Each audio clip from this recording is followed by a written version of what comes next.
Let's see this question. The question is given as a uniform circular disc of radius r is made from a metal plate of thickness t, and another uniform circular disc b of radius 4r is made of from the same metal plate of thickness t by 4. If equal torque acts on the disc A and B, initial both being at rest, at later instant the angular speed of point A on the rim of A and another point on the rim of B are omega A and omega B respectively, then we have omega A is greater than omega B. Option number B, omega A is equals to omega B. Option number C, omega A is less than omega B. And the option number D, the relation depends on the actual magnitude of the torque. तो देखो question में हमारे पास है torque, हम जानते हैं हमारे पास क्या होता है. अगर हम टॉर्क की बात करें तो टॉर्क हमारे पास होता है आई अल्फा, और हमारे पास यहाँ पे एक, चलो जो बातें हम यहाँ पे यूज करने वाले हैं, सबसे पहले हम बात करेंगे टॉर्क की. टॉर्क हमारे पास होता है आई अल्फा, और अगर मैं एंगुलर वेलोसिटी की बात करूं, ओमेगा एंगुलर वेलोसिटी,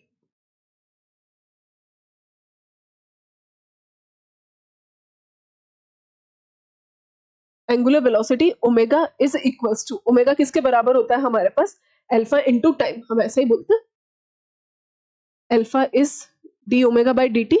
तो हमारे पास यहां से ओमेगा कितना आ जाएगा, omega is equals to angular acceleration into time. बस इन्हीं बातों का हम इस्तेमाल करेंगे. तो चलो वन बाय वन हम देखते हैं क्या क्या पूछा गया है. एक यूनिफॉर्म सर्कुलर डिस्क ए है जिसकी रेडियस आर है, और वो किसी मेटल प्लेट से बनी हुई जिसकी थिकनेस टी है. ठीक है, चलो देखो प्लेट ए. सबसे पहले हम किसकी बात करें, डिस्क ए. मेटल प्लेट दिया हुआ है शायद हमको, तो डिस्क ए ही बोला है. ठीक है, तो मान लो ये है हमारे पास डिस्क ए, और कुछ इस तरह से हमने डिस्क बना दिया.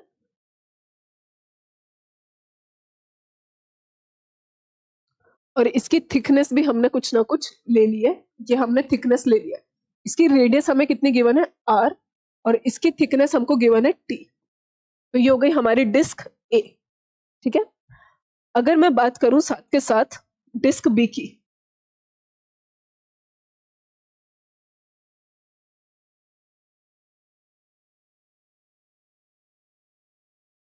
हम डिस्क बी की बात करते हैं. डिस्क बी जो है हमारे पास वो कुछ इस तरह से है.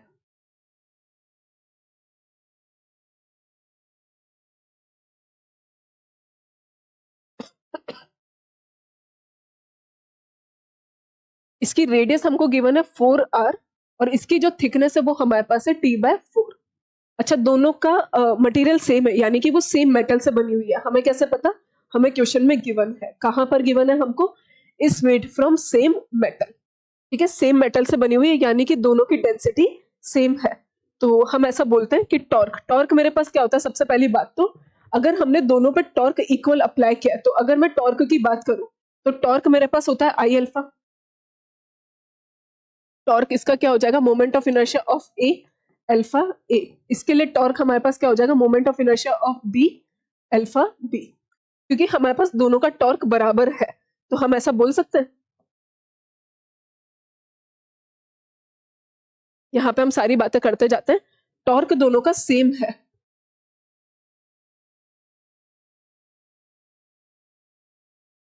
तो हमने बोल दिया moment of inertia of A alpha A is equal to moment of inertia of B alpha B. तो हमारे पास यहाँ पे जो मोमेंट ऑफ इनर्शिया का रेशियो आ रहा है, या फिर एंगुलर एक्सीलरेशन का रेशियो आ रहा है, alpha A upon alpha B is coming out to be moment of inertia of B upon moment of inertia of A. ठीक है, ये हो गई हमारे पास पहली बात. अगर मैं यहाँ से मोमेंट ऑफ इनर्शिया निकालूं, चलो हम एक काम करते हैं, दोनों के लिए मोमेंट ऑफ इनर्शिया निकालते हैं. तो आई ए मेरे पास क्या हो जाएगा, मोमेंट ऑफ इनर्शिया मेरे पास हो जाएगा, डिस्क है क्योंकि, तो mass of A radius of A square by 2. इस एक्सिस के अबाउट अगर हम बात करेंगे. सिमिलरली मेरे पास डिस्क बी के लिए भी मोमेंट ऑफ इनर्शिया कितना हो जाएगा, mass of B radius of B इसका स्क्वायर बाय 2. ठीक है, अब क्योंकि मेरे पास दोनों मटेरियल सेम है तो उनकी डेंसिटी सेम है, तो क्या मैं इसका मोमेंट ऑफ इनर्शिया ऐसे लिख सकती हूँ, डेंसिटी इनटू वॉल्यूम, और ये हो गया मास, और रेडियस ऑफ ए का स्क्वायर बाय 2. तो इसको हम थोड़ा और अच्छे से लिख देते हैं.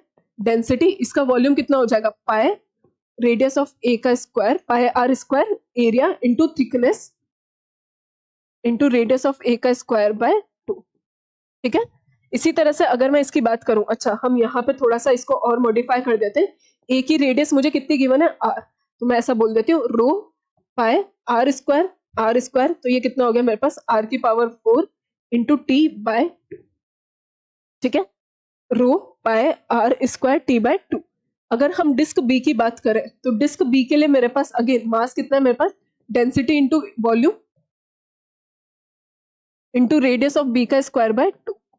तो हमारे पास बी की डेंसिटी कितनी आ रही है, बी का moment of inertia, density same metal से बनी हुई है, इसका एरिया क्या हो जाएगा पाई आर बी का स्क्वायर और इसकी थिकनेस कितनी है T by 4, radius of B का स्क्वायर बाय 2, ये हमारे पास पूरा मोमेंट ऑफ इनर्शिया आएगा आई बी। तो रेडियस ऑफ बी कितना है हमारे पास 4r, रो इंटू पाई 4r का square 16r square into T by 4 into 4r, 16r का स्क्वायर फिर से हम बोल सकते हैं 4r का स्क्वायर 16r स्क्वायर बाय 2। ठीक है, तो यहाँ से हमारे पास आ रहा है 4 4 जा 16, तो हमारे पास moment of inertia about B हमारे पास निकल कर आ गया rho into pi 16 rho pi R की पावर 4 बाय 2, ये हमारे पास निकल कर आ गया। अब हम इसी डेटा को इस्तेमाल करेंगे हमारे यहाँ पर, तो angular acceleration of A upon angular acceleration of B is coming out as, B का मोमेंट ऑफ इनर्शिया कितना है 16 रो पाई आर की power 4 by 2 upon rho pi R की पावर 4 टी बाय 2, 2 से 2 कैंसिल, रो पाई आर की power 4 cancel, और अच्छा यहाँ पर टी रह गया है, टी भी कैंसिल, तो angular acceleration of A upon angular acceleration of B is coming out to be as 16, कुछ छूट गया है यहाँ पर बेटा, ये 16 इंटू 4 यहाँ पे था, तो 16 इंटू 4 इज 64 अपॉन 1, यानी कि angular acceleration of A is equal to 64 times of angular acceleration of B, angular acceleration of A is greater than angular acceleration of B, हम ऐसा आराम से बोल सकते हैं। अच्छा, एक और बात हमारे पास यहाँ पर ये होती है कि एंगुलर एक्सेलरेशन हमारे पास क्या होता है, क्योंकि हमारे पास एंगुलर एक्सेलरेशन को हम बोलते हैं alpha is equal to omega T, sorry alpha is equal to omega by T, तो मैं ऐसा बोल सकती हूँ दोनों का एंगुलर एक्सेलरेशन हमारे पास आ गया, तो omega A upon T A is greater than omega B upon T B, दोनों का टाइम सेम मान लो कि सेम रोटेशन की हम बात कर रहे हैं, तो हमारे पास यहाँ पर हो जाएगा omega A is greater than omega B, तो करेक्ट ऑप्शन हमारे पास क्या होना चाहिए, correct option will be omega A is greater than option omega B, so the correct answer is omega A.